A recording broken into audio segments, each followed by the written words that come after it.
Cryptocurrencies. Buy, hold, sell, cry. Let's talk about it. I understand that right now there's a lot of people bag holding cryptos. And so I think it's important to just kind of sit down and talk about it. The market is in upheaval right now. If you watched the last Sunday report, we also talked about what could cause the next crash.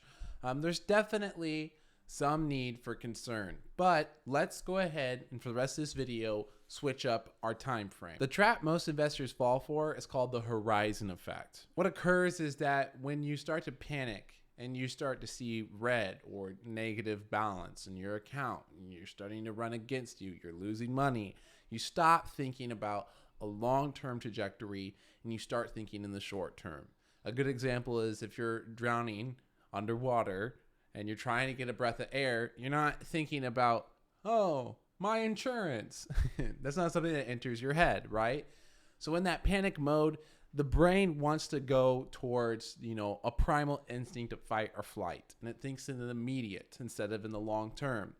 But when we're talking about new technologies and the adoption and a huge paradigm shift in how people will use money in the future or the different technologies that could come around, it one takes a lot of imagination, and it takes a long time frame. So a lot of people are still worried about this as an investment because it's collapsing, and I get it, and a lot of people are wondering why. Without going into a full macroeconomic explanation, just in general, the Federal Reserve is making money more expensive, which means people have less money. Inflation's also affecting them, right? This happens even with gold, by the way. When the Great Depression hit, you would think gold had the best performance ever. But when you look at the historical analysis, people were selling gold for things like food. They weren't stockpiling it. They needed actual goods. And in today's world, there's tons of inflation. Energy's high. Gas prices are high. Food's high. People still want to travel. They want to try to maintain the lifestyles they've had previous when things weren't stupid expensive and the economy was doing fine. But, we're coming into a recession. Things are more expensive. People are selling things like their crypto expenses. A lot of people took their profits and they're using that for the things they need in life. It's just a symptom of what's going on. Does that mean anything has changed fundamentally with the technology? Not at all. So let's go ahead and really break down why this technology will persist past this panic. Bitcoin literally lets you use energy as money. It converts electricity into money. And like this computer right here, I could load the program to turn it into a miner, and it would solve the equation that causes a transaction with Bitcoin to occur, which would then pay me. Okay, the electricity I use to power that then turns directly into money. This is literally a process that allows you to turn electricity into money. So when people say, oh, Bitcoin's not backed by anything, it's backed by literal energy, which is a necessity for most of the things that occur in the modern world. Okay? People like to compare the dollar being backed by gold, or, more modern actually analysis of that would be the dollar's backed by oil, which is just a different type of energy. But if we look on a longer time frame, we start utilizing things like nuclear energy becomes even cheaper. It makes things like cryptocurrencies just that more applicable. Now, does this mean that Bitcoin will be the new thing that we use to transact with one another? Right now, not likely. But does it make it a good alternative for something like gold? Yes. There seems to be an argument for that. Or even something like a bond. If it finds some stability in the future, if there's mass adoption of Bitcoin, it could be more applicable for that utility. But the thing to consider here is that energy prices are still really high and they're getting higher, which means it costs more for me to mine it, which means it costs more to run the network, which still makes it really expensive to transact. Now, other currencies have entered the environment to help try and solve this issue. One of them being Dogecoin, which people keep asking me about all the time. So many Dogecoin questions. And let me just say right here, fundamentally, Dogecoin does not work. I don't see it as a good technology. It's inflationary by nature. That's kind of what we want to escape. We don't want to return to that because it's never worked before.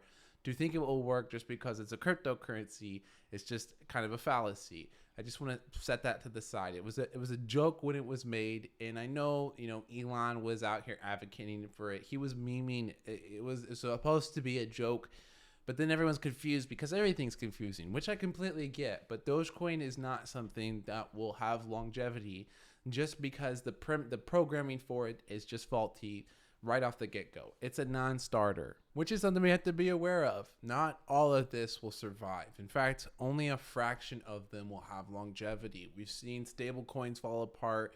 That was with the Luna, Terra, and UST network completely fell apart, which caused that first crash that we saw with the cryptocurrencies very recently. But where there's risk and competition, there's usually lots of reward and lots of really big winners. We're talking about the next Amazon. If you're looking on the stock market for the next Amazon, there's a few, especially in this environment, that look appealing.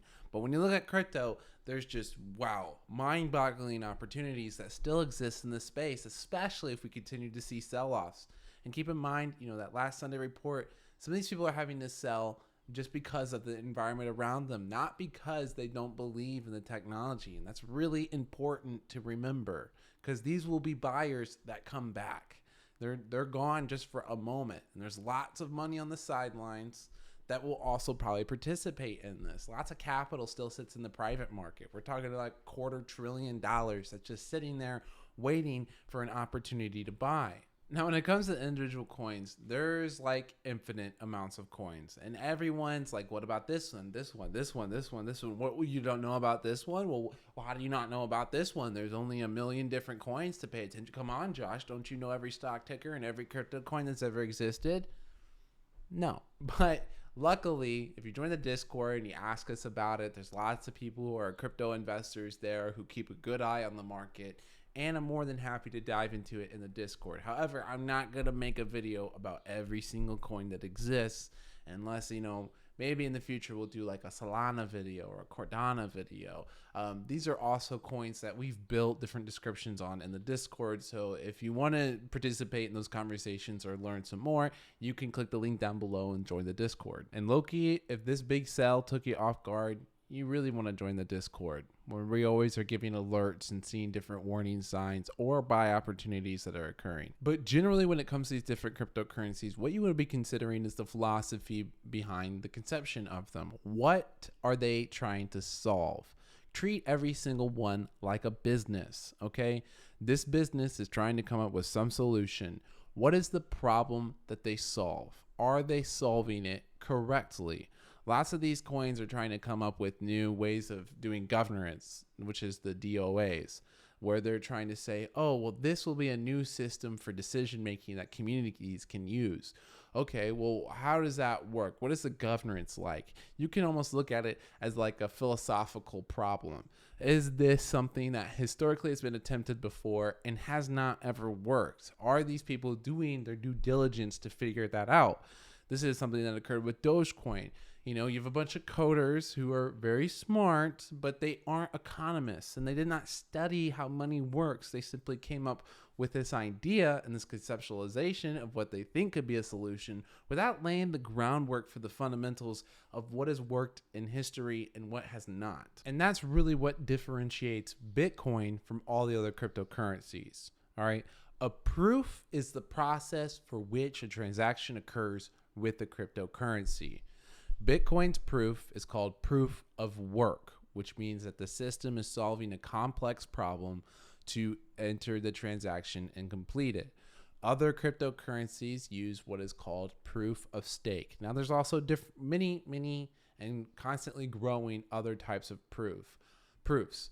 But Bitcoin is the only one that uses the proof of work process. It is the most decentralized process, although it is also the most expensive, which is why different things like Ethereum have taken off and grown to big NFT markets, because it has more of, let's say, the consumer interest in the fact that it's cheaper to transact. And NFTs are a whole other thing to talk about. Non-fungible tokens, just a refresher. Okay, these are one of one. And I know lots of people like to set them aside because they think it's all art or just still images or maybe like little GIFs. But first of all, people do collect stuff. People love to collect stuff. So I don't think that you should just knock them off just because of that. But the applications for this are way outside of that. All right. One example I've used previously is that they're being used as season tickets. where you use it as your ticket to go all the games, and then after that it becomes memorabilia. Maybe you had a season ticket for this team that crushed all season long, and now you can resell it in 10 years because it has all this value behind it. Like, oh wow, that was one of like 100 season tickets that were sold. Besides that, you also have it in the music industry. Snoop Dogg's been taking advantage of this. Actually, he's a very early adopter of this technology. And the idea here is that you can have people buy digital albums, and those digital albums then return to them part of the revenue from streams or from music videos or different deals that the artist gets. If you're a new artist up and coming, this is like the avenue you must go down now, because this allows you to get paid, to get yours, something that doesn't exist in the music industry whatsoever. It's a huge disruptor for this space. You're a new artist, you make all your albums NFTs, people buy them to support you, but then they also get a portion of the revenue from everything that you do. So when you succeed, your whole community succeeds. It makes it a very personal environment. Maybe it also gives you access to some concerts. You know, they can do whatever they want if they're the creator of it. And we've seen people like Gary Vee use this in a different way, where he's trying to make cartoon characters, but also give back to the community that buys the NFTs. It's like a different way of crowdfunding that's more, that gives back to you, okay? No one will ever use something like Patreon in the future. They or the other services that exist to fill that need. They'll instead use NFTs, because it's the best way to do it, because it allows you to give back to the community. This is a brand new thing. We've got nothing comparable to this. It's a beautiful thing. And on top of that, no one can break their contract. It's all coded into the system. There's no getting out of it, which is why it could be used in different processes, like, I don't know, voting. And lots of people have given me pushback on this. Like, that'll never happen. It'll never be used for voting. And it's like, it might not be used for voting tomorrow, but in 6 months or 6 years from now, when we continue to have debates over, well, that was fake, or that was manipulated, or that was, this doesn't work.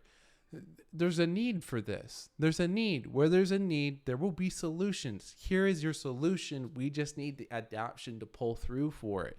All right. So different legalities, insurance, it's also why it could be used for home purchases. Suddenly the process of buying or selling a house could be streamlined and easy. And lots of people are also saying, well, how do you not know someone just made a fake of it? Well, that's the thing. When you mint these, which is the process that you go through when you create them, minting them gives them an exact code line, kind of like a URL, that's not a good example, like a barcode on them, so that they're one of one. It's very easy to identify what's fake and what's real. And that's why it also works in art, because even though someone could just copy the image and then distribute it everywhere, you can turn around, go through a legal process and say, look, this is the real one. There's no disputing it. This is the real one.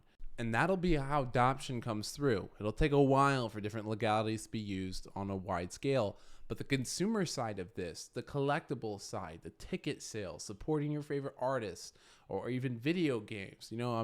There's already different MOBA games where, you're playing something like Skyrim and you're collecting stuff, but you're actually getting cryptocurrency for the items you collect in games so that you can make real money off the game. And in different countries where the cost of living is real low, some people are getting paid like minimum wage to play video games without having to be a streamer or anything, which is big.